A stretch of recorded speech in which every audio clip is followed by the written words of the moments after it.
Where are you from? Let's start with that. Well, I'm from Iran, western part of Iran, Kurdistan.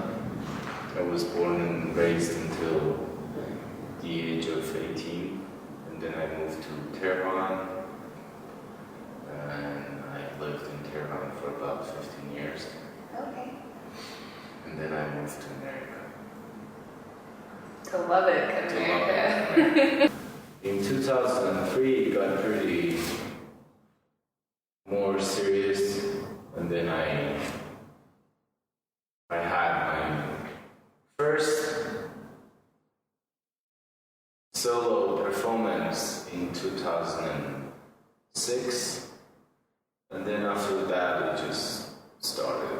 I just had a couple of other shows, and then I ended up having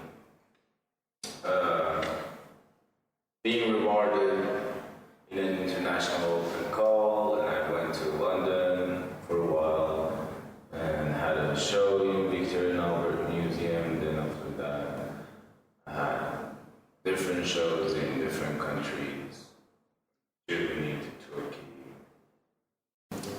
I started doing like experimental photography and installation and video, things like that.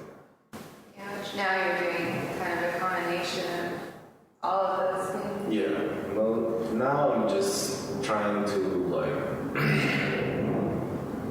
have them all at my disposal. Yeah. Which is giving me more freedom, and I think that's what I'm going to do from now on. It's very idea driven. I'm not interested in forms for themselves. I think,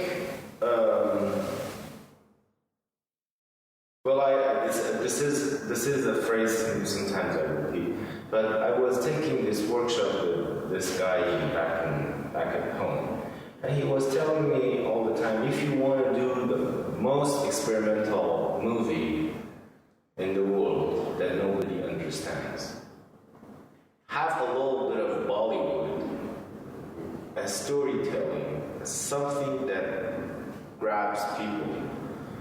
And I think that the humor part in my work is because what I'm pointing at is in its own, it is a stupid thing that happens in society. Like the idea of the government tries to manipulate and sort of engineering the matter of sex, the matter of birth, how we make babies, why we make babies, how many we make, and all of that, or how we have sex, or very, very personal things, decisions. When you see the state tries to manipulate those, when you actually show it, it's pretty stupid. You know, it's humorous, it's most like a joke. So basically I try to just,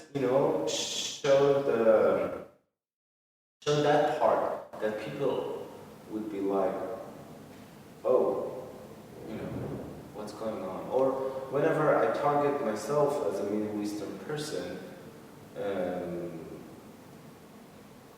sometimes it is not as humorous, sometimes it is humorous.